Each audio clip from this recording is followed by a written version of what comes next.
Okay, so this technique is going to assume that you have a base knowledge of rigging, um, but I'm going to break down how I animated these tentacles in a more realistic fashion that's going to give you some freedom in how you want to work with this rig.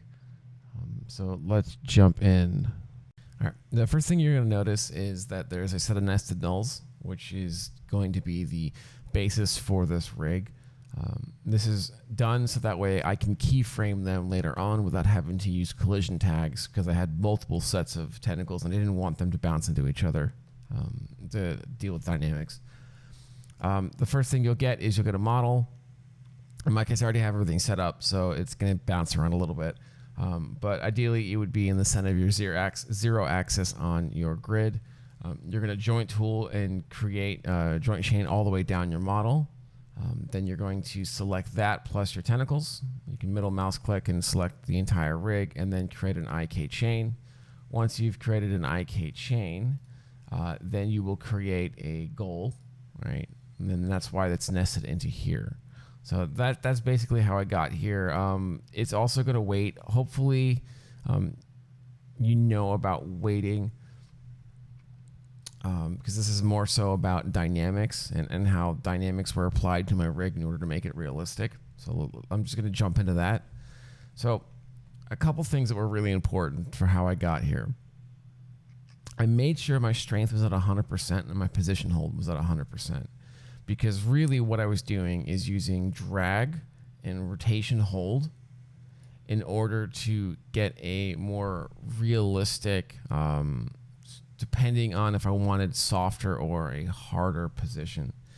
So the sweet spot that I found was no more than 30% on the rotation, but really 18% is where I want it to be. And I'll show you what 30% does real quick so you can kind of see it.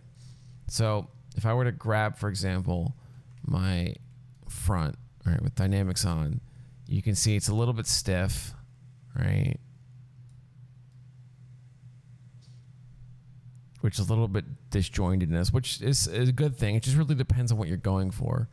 And then you can also, if you want, you can animate the back end, right? Which is why I have a null there. Because if you notice, there's a vibrate tag on it. So what I wanted to do for my scene was animate this vibrate tag going, left and right, so that way it would move and the circadian rhythm would bounce all the way through the tentacle. To get more of a smoother motion, like I said, I went down and lowered my rotation hold to about 18%. So now when I move the front goal, you can see it's a lot more, there's a lot smoother action going on. So it's almost as if he's in water. Now it really depends on where you want this thing to appear, but for me, even though my tentacle was appearing outside of water, I wanted to still have a fluid motion. It just offered a really nice, clean action to the whole thing. And the cool thing about it is that the front kind of can be independent of the rear because I have it nested in two sets of nulls. So while this is going on, I could keyframe this action. I could then keyframe the back. So you're getting independent rotation and position. Now the model's really dense, which is why I'm using it outside of its sub D, which I'd highly recommend, because trying to deal with dynamics on an insanely meshed object is crazy, and I wouldn't recommend it. So work at a lower subdivision level or turn it off completely. So to give you an example, like this is how detailed this model is.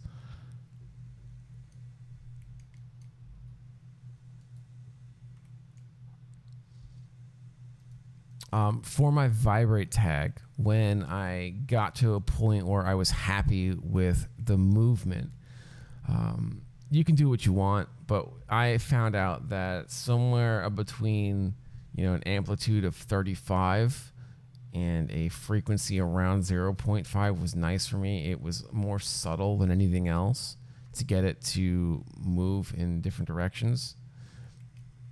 Larger movements are going to make it swing, which just didn't seem realistic in my case.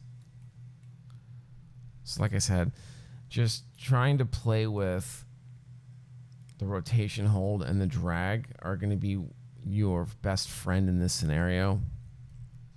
So like, for example, if I increase the drag, it's going to make it slower. Obviously it's going to be dragging through air.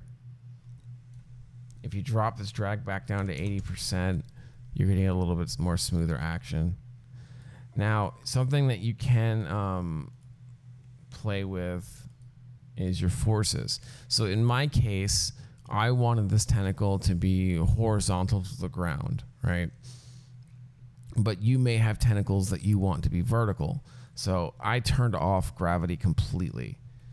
Now, if you're having a tentacle that you want to sort of hang, you can turn gravity back on. You can reset it to its default. If you play it, you can see it's going to be fighting it the whole time. But for me, I didn't need gravity at all because I was going to be keyframing this whole thing. So gravity just would end up slowing me down for what I needed. And that pretty much breaks down the basics of this rig. And hopefully that very helped you out.